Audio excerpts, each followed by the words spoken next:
সংবাদ সবাইকে স্বাগত জানাচ্ছি। আমি ফিরোজ তোহা। শুরুতেই সংবাদ শিরোনাম জানিয়ে দিব সর্বশেষ গুরুত্বপূর্ণ আপডেট সংবাদ। শুরুতে শিরোনাম। আরো বড় সুসংবাদ আসছে বলছেন নাগরিক ঐক্যের সভাপতি মাহমুদুর রহমান মান্না। তিনি বলেন, জনগণ যেদিন রাস্তায় নামবে সেদিন সরকারের বিদায় ঘণ্টা বেজে যাবে ইনশাল্লাহ। এরপর জানিয়ে দিব ঝিনাইদহ ৪ আসনের এমপি আনারের খণ্ডিত মরদেহ খুঁজতে জাল নিয়ে তল্লাশি চালাচ্ছে ভারতের সিআইডি। এদিকে এই পরিবারে জন্ম হওয়াটাই ভুল হয়েছে। নোয়াখালী কোম্পানীগঞ্জ উপজেলা পরিষদ নির্বাচনে চেয়ারম্যান পদের প্রার্থিতা নিয়ে দ্বন্দ্বে বড় ভাই আব্দুল কাদের মির্জাকে ইঙ্গিত করে তার ছোট ভাই উপজেলা চেয়ারম্যান প্রার্থী শাহাদাত হোসেন বলেছেন, আমার মনে হয় এই পরিবারে জন্ম হওয়াটাই আমার ভুল হয়েছে। আমি যদি এটা জানতাম তাহলে আমার মাকে বলতাম আমাকে বিষ খাইয়ে মেরে ফেলো। শুক্রবার রাতে কোম্পানীগঞ্জের বসুরহাটে নির্বাচনী প্রচারণার সময় সাংবাদিকদের এসব কথা বলেন শাহাদাত হোসেন, উবাইদুল কাদেরের ছোট ভাই। জানিয়ে দিব ক্লোরোফর্ম দিয়ে অজ্ঞান করে এমপি আনারকে হত্যা করা হয় বলছেন বাংলাদেশ পুলিশের গোয়েন্দা পুলিশের ডিবি অতিরিক্ত কমিশনার মোহাম্মদ হারুনুর রশিদ। এদিকে বাংলাদেশে যেসব এলাকায় আঘাত করতে পারে ঘূর্ণিঝড় রেমাল। বঙ্গোপসাগর এলাকায় অবস্থানরত গভীর নিম্নচাপটি শনিবার ২৫শে মে আরও শক্তি সঞ্চয় করে রাত ৯টায় ঘূর্ণিঝড় রেমালে রূপ নিতে পারে। এই ঘূর্ণিঝড় হওয়ার পর এটি খুব দ্রুত ৪৮ ঘণ্টার মধ্যে আঘাত হানতে পারে উপকূলে। খুব বেশি সময় এটি আমাদের দেবে না বলে জানিয়েছে আবহাওয়া অধিদপ্তর পরিচালক মোহাম্মদ আজিজুর রহমান। তিনি বলেন, এটি বাংলাদেশের দক্ষিণাঞ্চলের আঘাত করতে পারে, ফলে খুলনা, সুন্দরবন থেকে শুরু করে চট্টগ্রাম পর্যন্ত সব উপকূলীয় জেলা এর আওতায় পড়বে। সুতরাং এখানে খুলনা, সাতক্ষীরা, বাগেরহাট, বরিশাল, পটুয়াখালী, বরগুনা এবং নোয়াখালী জেলা ঘূর্ণিঝড়ের আওতায় পড়বে। এবং সর্বশেষ জানিয়ে দেব চাঞ্চল্যকর তথ্য। ভারতীয় জ্যোতিষীর ভবিষ্যৎবাণী, সামনের মাসেই শুরু হবে তৃতীয় বিশ্বযুদ্ধ। আগামী ১৮ জুন তৃতীয় বিশ্বযুদ্ধ শুরু হতে পারে বলে ভবিষ্যৎবাণী করেছেন ভারতীয় এক জ্যোতিষী। সোশ্যাল মিডিয়ার এক পোস্টে জ্যোতিষী কুশল কুমার জানিয়েছেন, ২০২৪ সালে গোটা বিশ্বে একটি যুদ্ধের পরিস্থিতি তৈরি হবে। কোরিয়া, চীন, তাইওয়ান, মধ্যপ্রাচ্য, ইউক্রেন, রাশিয়ার মধ্যে যুদ্ধ পরিস্থিতি আরও মারাত্মক আকার ধারণ করবে। প্রিয় দর্শক, এতক্ষণ শুনছিলেন সংবাদ শিরোনাম, এবারে বিস্তারিত। তবে তার আগে অনুরোধ থাকবে, আপনি কোন স্থান থেকে আমাদের সংবাদটি দেখছেন কমেন্ট করে জানিয়ে দিন এই সংবাদ সম্পর্কে আপনার মূল্যবান মতামত। প্রিয় দর্শক, আপনি যদি আমাদের চ্যানেলে নতুন হয়ে থাকেন, ভিডিওটি দেখতে দেখতে চ্যানেলটি সাবস্ক্রাইব করে রাখুন, যাতে করে আমাদের লেটেস্ট আপডেট সংবাদগুলো সবার আগে আপনার কাছে পৌঁছে যায়। এবারে বিস্তারিত। আরো বড় সুসংবাদ আসছে মান্না।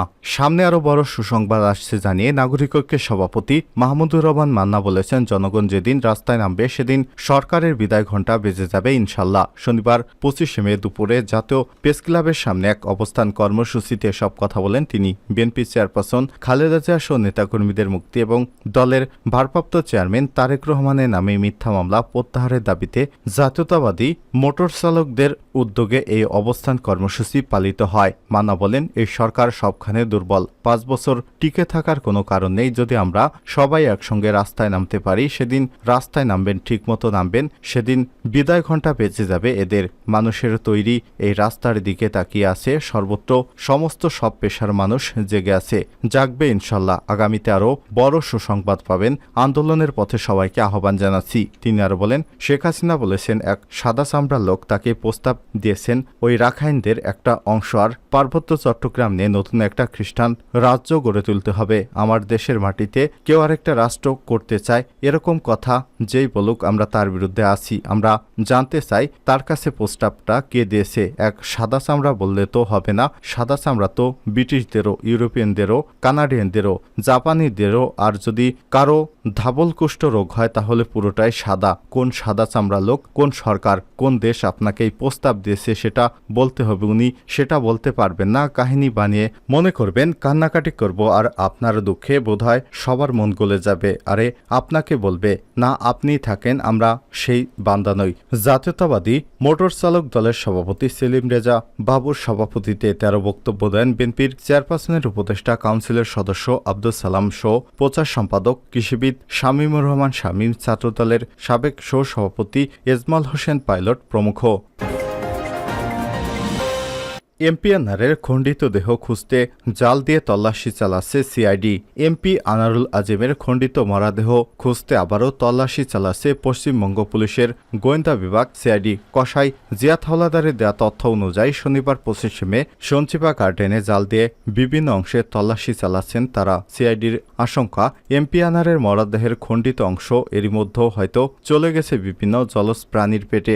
আজিম হত্যাকাণ্ডে জড়িত সন্দেহে বনগাঁও সীমান্ত থেকে বৃহস্পতিবার 23 মে গ্রেপ্তার করা হয় জিহাদকে। এরপর শুক্রবার আদালতের নির্দেশে জিহাদের হেফাজত পাওয়ার পর পশ্চিমবঙ্গ সিআইডির গোয়েন্দাদের জেরার খুনের পর ফ্ল্যাটেই দেহ টুকরো টুকরো করে লোপাটের লোমহর্ষক তথ্য স্বীকার করে সে।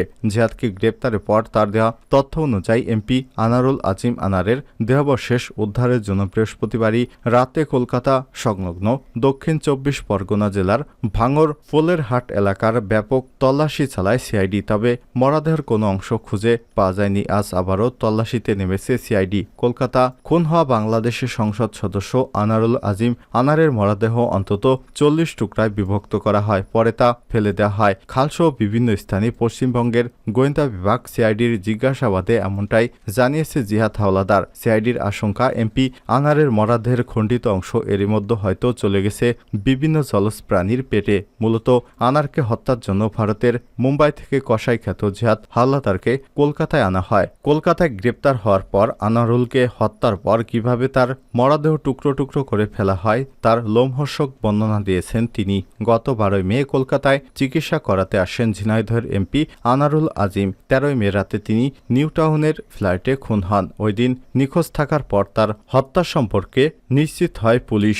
এই ঘটনার তদন্ত ভার যায় ভারতের সিআইডির হাতে। হত্যায় জড়িত সন্দেহে বাংলাদেশ থেকে 3 জনকে গ্রেপ্তার করা হয়েছে। অন্যদিকে বনগাঁ থেকে গ্রেপ্তার করা হয় জিহাদ এবং সিয়াম নামের 2 ব্যক্তি। জিজ্ঞাসাবাদে সিয়াম আরও জানায়, মুম্বাই থেকে কলকাতা এসে কাজ শেষে পর বনগাঁ সীমান্ত দিয়ে বাংলাদেশে চলে যাওয়ার ইচ্ছা ছিল তার। পুলিশ জানায়, এমপি আনারুল আজিমের মস্তিষ্ক সম্পূর্ণ গুঁড়িয়ে দেওয়া হয়। হাড় মাংস পৃথক করে হলুদ মাখিয়ে এক একটি টুকরো এক এক জায়গায় জলাশয়ে ফেলা হয়েছে। উল্লেখ্য, আনারুল আজিম আনার 1968 সালে 3 জানুয়ারি জন্মগ্রহণ করেন। তার পৈতৃক বাড়ি ঝিনাইদহের কালীগঞ্জ উপজেলার মধুগঞ্জ বাজার এলাকায়। পেশায় ব্যবসায়ী আনারুল আজিম আনার আওয়ামী লীগের কালীগঞ্জ উপজেলা শাখার সাধারণ সম্পাদক। ঝিনাইদহ 4 আসন থেকে 2014, 2018 এবং 2024 সালে পরপর 3 বার আওয়ামী লীগ থেকে সংসদ সদস্য হিসেবে নির্বাচিত হন তিনি। এই পরিবারের জন্ম হওয়াটাই ভুল হয়েছে। নোয়াখালীর কোম্পানীগঞ্জ উপজেলা পরিষদ নির্বাচনে চেয়ারম্যান পদের প্রার্থিতা নিয়ে দ্বন্দ্বেও বড় ভাই আব্দুল কাদের মির্জাকে ইঙ্গিত করে তার ছোট ভাই উপজেলা চেয়ারম্যান প্রার্থী সাদাত হোসেন বলেছেন, আমার মনে হয় এই পরিবারে জন্ম হওয়াটাই আমার ভুল হয়েছে। আমি যদি এটা জানতাম তাহলে আমার মাকে বলতাম আমাকে বিষ খাইয়ে মেরে ফেলো। শুক্রবার রাতে কোম্পানীগঞ্জের বসুরহাটে নির্বাচনী প্রচারণার সময় সাংবাদিকদের এসব কথা বলেন সাদাত হোসেন। সাদাত হোসেন আওয়ামী লীগের সাধারণ সম্পাদক এবং সড়ক পরিবহন ও সেতুমন্ত্রী ওবায়দুল কাদেরের ছোট ভাই। তার আরেক ভাই আব্দুল কাদের মির্জা কোম্পানীগঞ্জ উপজেলা আওয়ামী লীগের সভাপতি এবং বসুরহাট পৌরসভার মেয়র। এবার উপজেলা নির্বাচনে সাদাতের প্রতিদ্বন্দ্বী প্রার্থী গোলাম শরীফ চৌধুরী আনারস মার্কার পক্ষে ভোটের মাঠে নেমেছেন। আব্দুল কাদের মির্জা মাঠে নেমে গত 15 মে বসুরহাট পৌরসভার মিলনায়তনে তার পছন্দের চেয়ারম্যান প্রার্থী গোলাম শরীফ চৌধুরীর এক মতবিনিময় সভায় ছোট ভাই সাদাত হোসেনকে কুলাঙ্গার আখ্যা দিয়ে কাদের মির্জা বলেন সাদাত তার ভাই নয়। এ প্রসঙ্গে সাদাত হোসেন বলেন, আমি জন্ম থেকে তাদের সহযোগিতা করে আসছি, কিন্তু তারা আমাকে কখনোই সহযোগিতা করেনি। আমার মনে হয় এই পরিবারে জন্ম হওয়াটাই আমার ভুল হয়েছে। আমি যদি এটা জানতাম তাহলে আমার মাকে বলতাম বিষ খাই আমাকে মেরে ফেলো। ক্লোরোফর্ম দিয়ে অজ্ঞান করে এমপি আনারকে হত্যা করা হয় বলছেন ডিবি হারুন। ঝিনাইদহ 4 আসনের সংসদ সদস্য আনারুল আজিম আনারকে প্রথমে ক্লোরোফর্ম দিয়ে অজ্ঞান করা হয়, কিন্তু জ্ঞান না ফেরায় তাকে হত্যা করে গুম করে হত্যাকারীরা। শনিবার 25 মে রাজধানীর মিন্টো রোডে ডিবি কার্যালয়ে সংবাদ সম্মেলনে গোয়েন্দা পুলিশের ডিবির অতিরিক্ত কমিশনার মোহাম্মদ হারুনুর রশিদ এসব তথ্য নিশ্চিত করেছেন। তিনি বলেন, এমপি আনারকে হত্যার পরিকল্পনা আগেও হয়েছে। নির্বাচনের আগে এবং জানুয়ারির মাঝামাঝি দেশে তাকে হত্যার পরিকল্পনা করা হয়। দুবার ব্যর্থ হওয়ার পর তৃতীয় দফায় তাকে হত্যা করতে সক্ষম হয় হত্যাকারীরা। হত্যাকাণ্ডের মোটিভ কি হতে পারে? সাংবাদিকদের এমন প্রশ্নের জবাবে ডিবি প্রধান বলেন, স্পেসিফিক রিজন বলতে পারছি না, অনেক মোটিভ হতে পারে, পূর্বশত্রুতার জেরে হতে পারে, আর্থিক লেনদেন সংক্রান্ত হতে পারে, রাজনৈতিক বিষয় থাকতে পারে। এসব বিষয়ে জানতে এখনও তদন্ত চলছে। তদন্ত শেষে এসব প্রশ্নের উত্তর দেওয়া হবে। ভারতীয় জ্যোতিষীর ভবিষ্যৎবাণী, সামনের মাসেই শুরু হবে তৃতীয় বিশ্বযুদ্ধ। আগামী 18 জুন তৃতীয় বিশ্বযুদ্ধ শুরু হতে পারে বলে ভবিষ্যৎবাণী করেছেন ভারতীয় এক জ্যোতিষী। সোশ্যাল মিডিয়ার এক পোস্টে জ্যোতিষী কুশল কুমার জানিয়েছেন, 2024 সালে গোটা বিশ্বে একটি যুদ্ধের পরিস্থিতি তৈরি হবে। কোরিয়া, চীন, তাইওয়ান, মধ্যপ্রাচ্য, ইউক্রেন, রাশিয়ার মধ্যে যুদ্ধ পরিস্থিতি আরও মারাত্মক আকার ধারণ করবে। সম্প্রতি ইরান ইসরায়েল যুদ্ধ, ইউক্রেন রাশিয়া যুদ্ধের মতো পরিস্থিতি এখন দেখে অনেক জ্যোতিষী আরও একটি যুদ্ধ হওয়া বাকি আছে বলে মত প্রকাশ করেছেন, কিন্তু সেই যুদ্ধ কবে শুরু হবে তা এর আগে কেউ বলেনি। জ্যোতিষী কুশল কুমার তার ভবিষ্যৎবাণীতে বলেছেন, আগামী কিছুদিনের মধ্যেই কয়েকটি দেশে এমন পরিস্থিতি তৈরি হবে যে সেখানে শাসন ক্ষমতায় থাকা দলগুলো তাদের ক্ষমতা ধরে রাখতে রীতিমতো বেগ পেতে হবে। সেক্ষেত্রে অনেক রাষ্ট্রনেতাই পরিস্থিতির সঙ্গে মানিয়ে নিতে না পেরে পদত্যাগ করতে বাধ্য হবেন। কুশল কুমার এই ভবিষ্যৎবাণী নজর কেড়েছে সোশ্যাল মিডিয়ার ব্যবহারকারীদের। তার সোশ্যাল মিডিয়া প্রোফাইল অনুযায়ী তিনি একজন বৈদিক জ্যোতির্বিদ। তিনি ভবিষ্যৎ ঘটনা সম্পর্কে ভবিষ্যৎবাণী করতে গ্রহের অবস্থান দেখানো চার্ট ব্যবহার করেন।